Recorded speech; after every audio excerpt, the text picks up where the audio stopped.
Hello guys, good morning. Open namin yung in-order namin online na hair straightener. Yan. Hindi siya plancha. At ang delivery nito guys, medyo matagal na siya. Lampas ng 1 week bago siya dumating sa akin.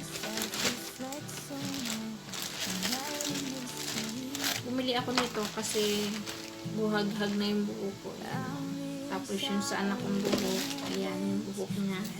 Parang tugad ng ibon. Ayan, open natin. Tingnan natin kung effective sa atin itong supply nito.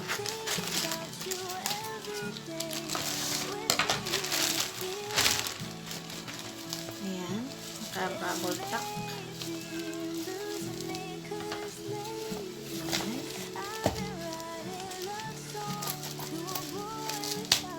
Yung pinili ko kasi ayoko nung plancha. Parang nakakasira kasi ng buhok yung plancha. So, yan guys. Ito yung box niya. Ayan. Ito yung item. Bali, tatlong color to eh. Green, white, tsaka black. Pero pinili ko ay yung white yung pinili ko. Ewan ko kung tama yung pinadala. So, yan guys. Ang nakalagay dito, 2-in-1 professional straightener and curling comb. Pwede siyang pang straight, pwede din siyang pang curl. So, try natin kung effective siya.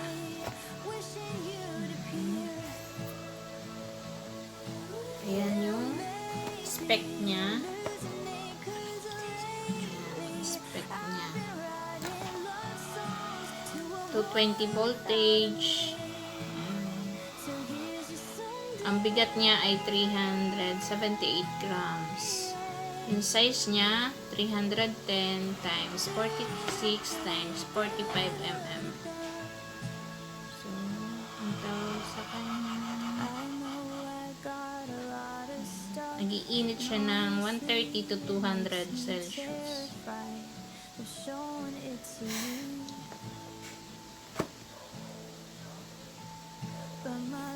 Ang shop na pinagbilang ko nito ay Kim Store. Open ko na. So,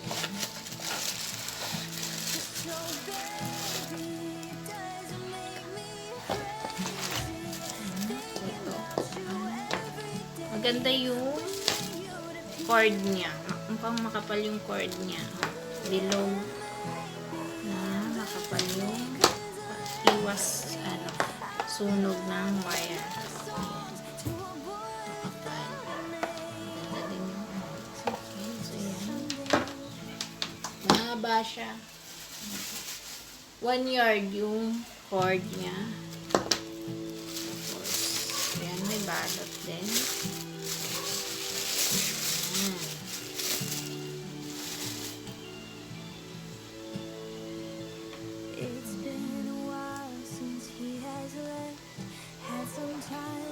Yung front niya, side. Ayan. Medyo mabigat siya ng konti, pero okay lang. Tapos may kasama siyang manual. Ayan, yung manual niya.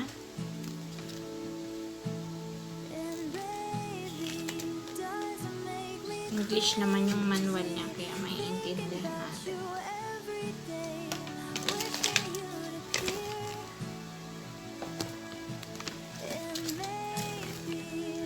So, try na natin kung gagana sa ating buhok. Ayan, meron ditong on. Ito naman siguro yung kung gusto mo mas mapabilis yung pag-heat niya, pa-plus mo lang. Tapos, gusto mo mapa-konti yung heat, minus. Yun lang. Madali lang naman siya gamitin.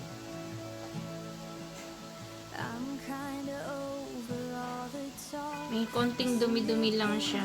Ayan. May dot. Okay lang naman yun. Basta gumagana. Tsaka may scratch siya dito.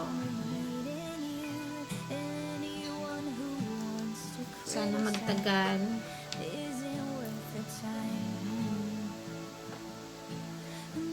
Patry na natin.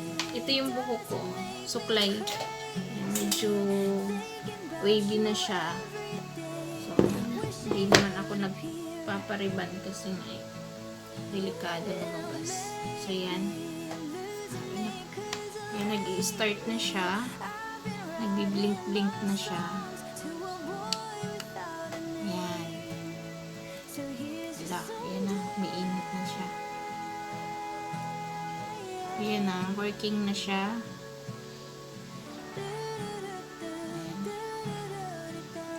Add natin. Yung init niya.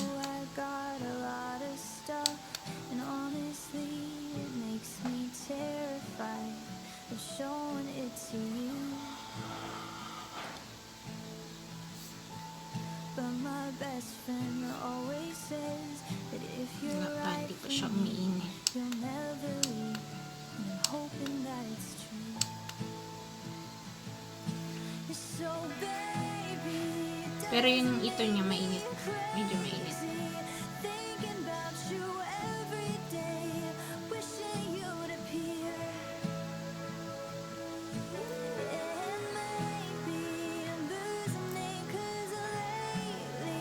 Mainit na siya.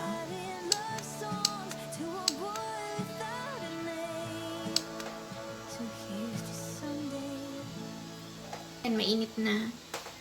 Paano ba ito? Yan. Babrush lang yan. Yan. Ayan. Wow. Unang brush pa lang. Okay na ata. Ayan. Dapat guys, tuyo yung buhok nyo bago nyo i-brush. Napatuyo. Ayan. Dapat hawakan yung hair pag iba-brush nyo na siya.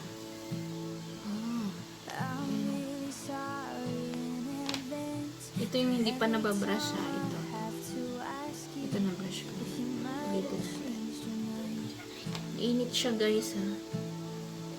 Pero mas safe ito kaysa doon sa plancha. Kasi yung plancha pag yung balat ng buhok ay yung anit na nasusunog. Ito hindi. Parang suklay lang siya pero umainit.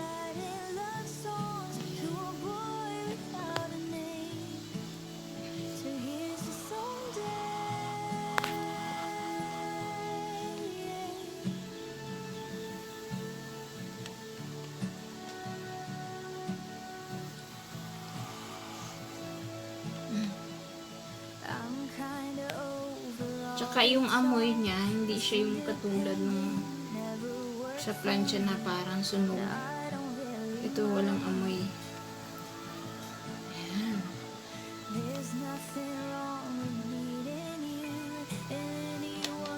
Mabilis siyang uminit guys, kaya magagamit nyo siya agad. Kasi mabilis siyang uminit.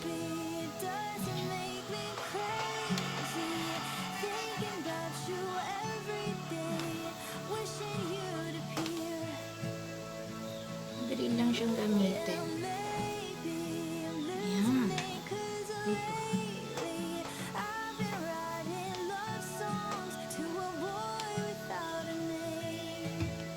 Tatry ko din yung buhok ng anak ko nung mag-i-straight kasi yung buhok niya parang pugad. Kulot.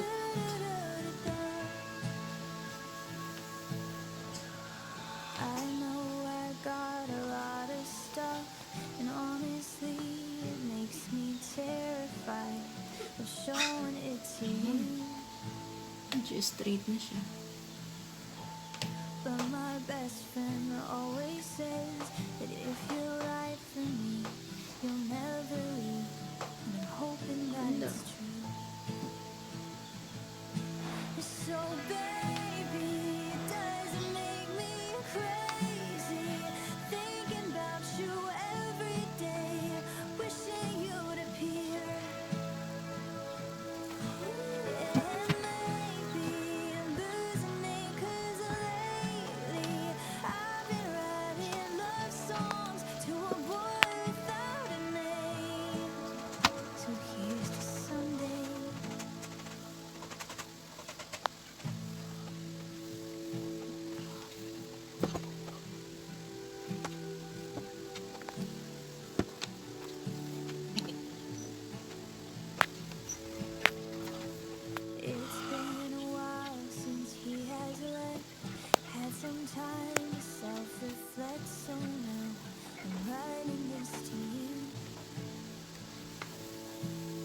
kailangan talagang hawakan yung buhok pag ibabrush mo siya. Smooth lang naman. Maganda talaga to kaysa doon sa plancha. Kasi hindi ka mangangambang mainitan ang iyong anit. Dito supply ka lang ng supply hanggang mag-straight. Tsaka kinagandahan, pwede din pang curl. Gusto mong umulot naman, pwede.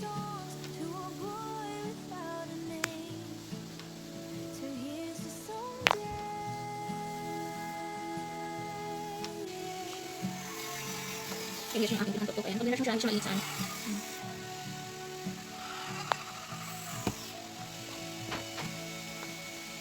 Pag nagpapa-reband nga ako, sabi ko dun sa nagre-reband sa akin, pwede bang huwag na lang planchahin? Kasi alam ko nakakasira ng buhok yung plancha sa hindi raw. Kaya sina-straight talaga pag plancha, pero masisira naman ang buhok mo. So ito, nakita ko parang mas maganda siya. Hindi masisira ang buhok.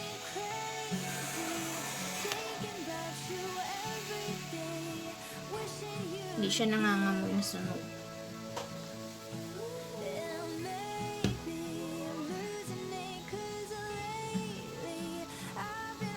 So ito na yung plancha ko.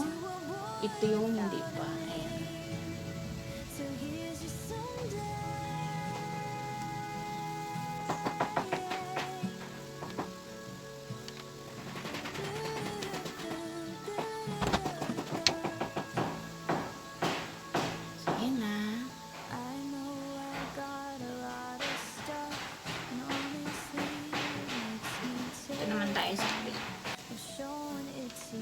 Napipindot ko lagi yung off.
Yan.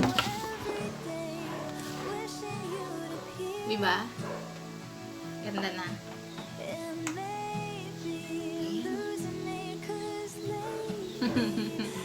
Para akong nagpa-reban. Hindi nila alam. Suklay na. So, yan na guys. Ang aking finished product. Ayan, para akong nagpa-reban na.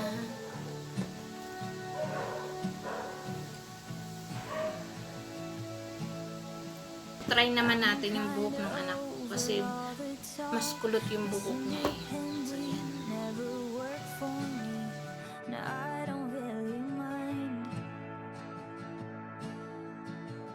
There's nothing wrong with needing you. Anyone who wants to criticize isn't worth the time. Try ko dito sa aking anak ko. May aesthetic ko. Kasi ganito yung buhok niya. Sobrang kulot.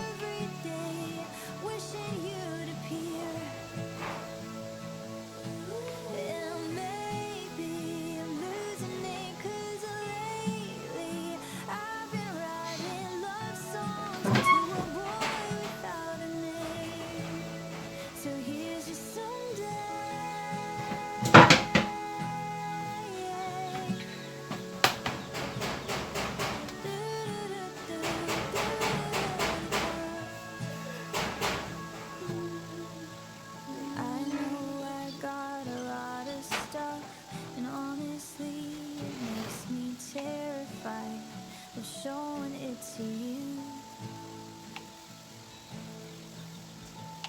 But my best friend always says that if you're right for me, you'll never leave. And I'm hoping that's true. So baby, does it make me Skip bagay. crazy thinking about you every day, wishing you'd appear? And maybe I'm losing it 'cause lately I've been writing love songs to a boy without a name. Dali lang siya ma-straight. So here's to someday.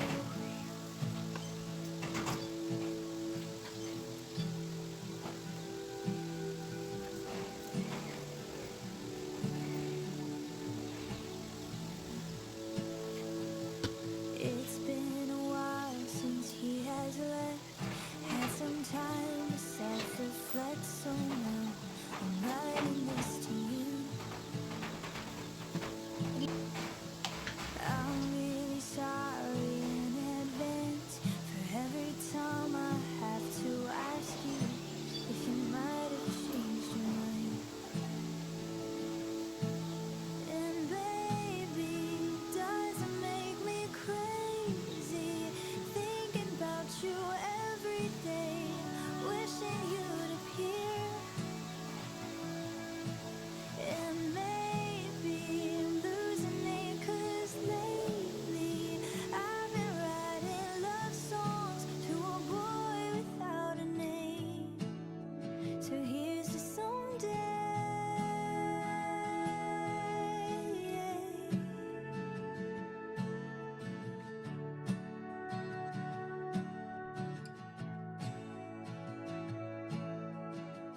I'm kinda over all the talk, miss independence.